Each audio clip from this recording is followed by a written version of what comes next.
Tonight's fight is going to be electrifying. It pits the one and only Hamlet against two powerful women.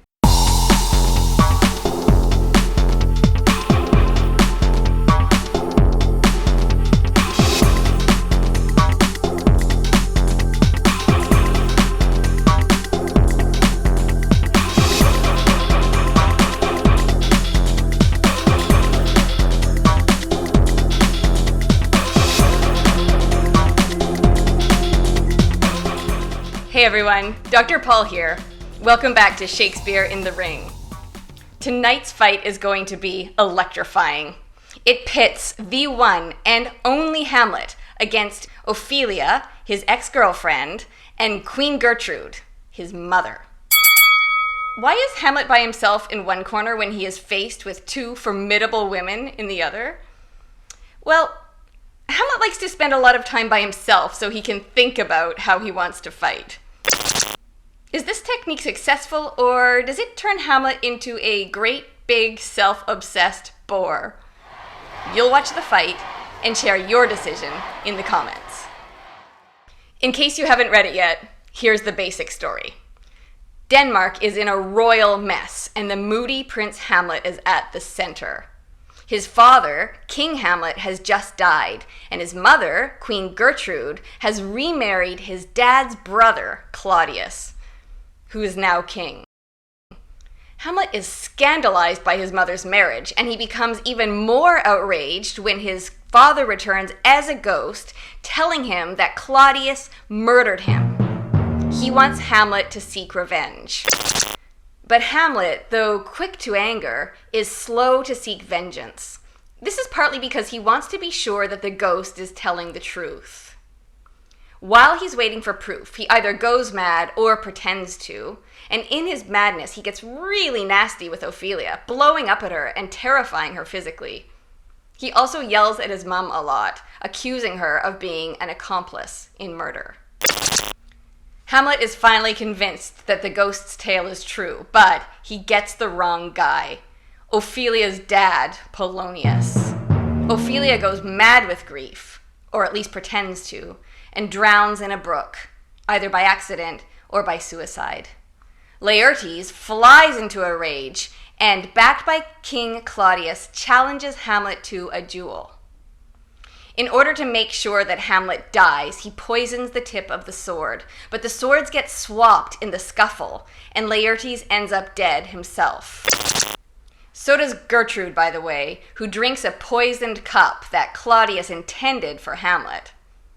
And so does that devilish Uncle Claudius, who Hamlet stabs before he himself succumbs to the fatal sting of the poisoned sword. And now, let's get ready to rumble. Tonight's fight pits East Coast against West Coast in a great Canadian battle of wits. Anna Marie, Get a Good Therapist Hamlet Weir, holds major titles on stages across Atlantic Canada.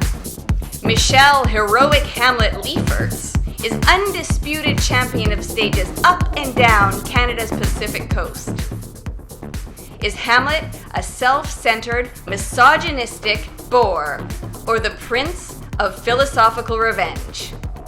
You'll be the judge.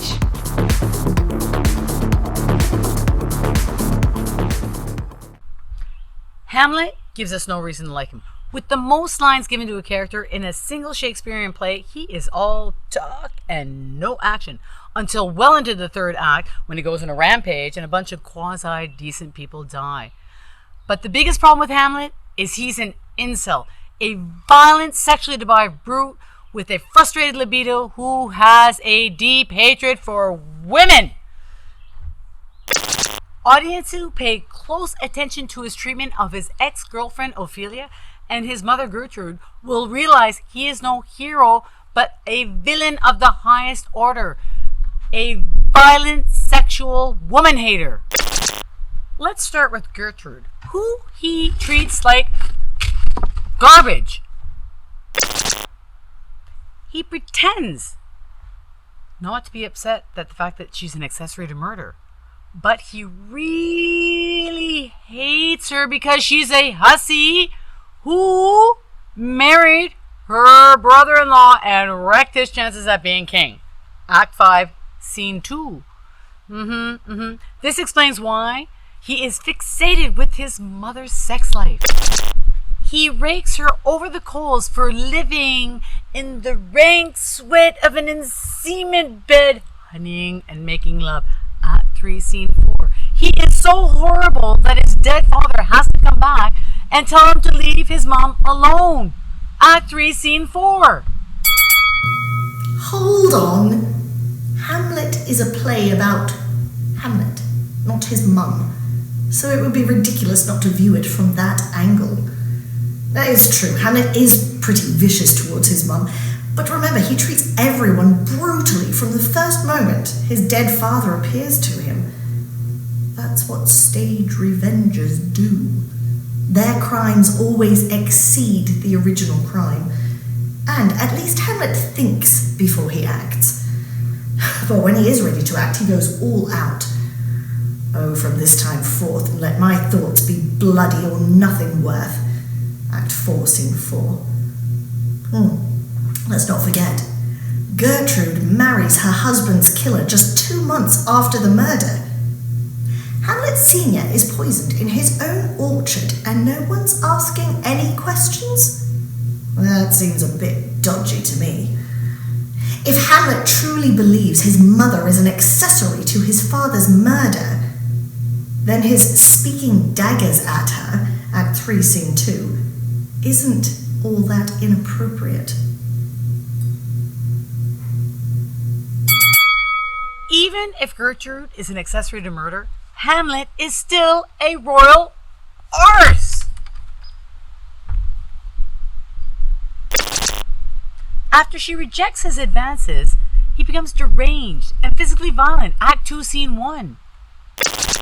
He also rebukes her. You jig and amble and you lisp, and you make your wantonness ignorance. Act 3, Scene 1. He then criticizes all women, bellowing that there should be no more marriages. Act 3, Scene 1. He also tries to lie in Ophelia's lap during a play. She says no, and his vulgar comments are so hideous during the scene that Ophelia feels totally uncomfortable. Act 3, Scene 2. You can't excuse his women-hating ways with misogynistic lines like, "Frailty, thy name is woman." Act 1, Scene 2. Hamlet's hatred of women cancels out any of his admirable qualities. But he makes these statements in feigned madness. It's true, Hamlet is beastly to Ophelia, but he is pretending in order to execute his revenge, and his rage is a part of that. If he seems a lunatic, no one will suspect he's plotting. And an actor portraying Hamlet can stress these opposites by playing the truth of his deep distress at his deception each time he mistreats Ophelia and sees her resultant pain. Shakespeare leaves plenty of room in his plays for unscripted actions like this. Plus, it is misogynistic to suggest that Ophelia and Gertrude are simply victims. Both are strong women, agents in their own lives and deaths. Ophelia also simply feigns madness in order to speak freely about the vile behavior of others. Gertrude knowingly drinks the poisoned chalice meant for Hamlet at the end of the play in an attempt to save her son's life. Okay, but those are the interpretations of actors and directors.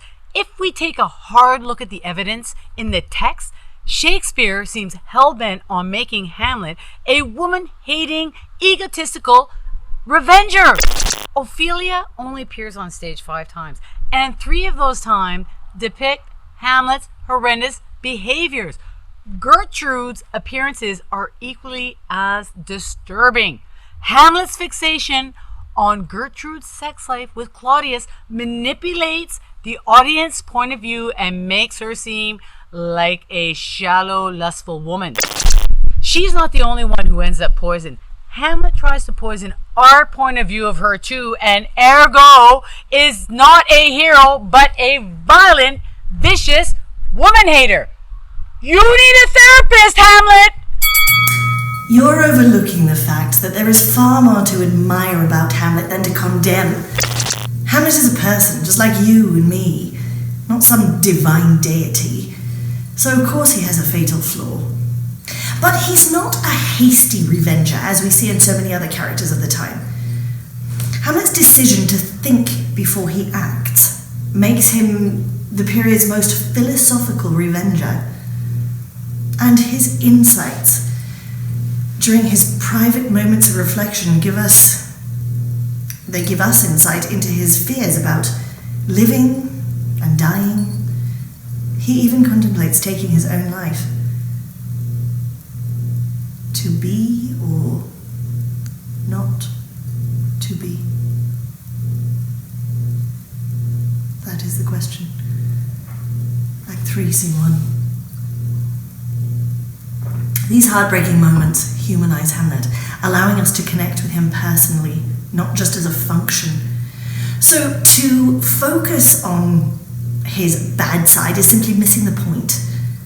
Hamlet is a prince of philosophical revenge and Shakespeare's greatest tragic hero.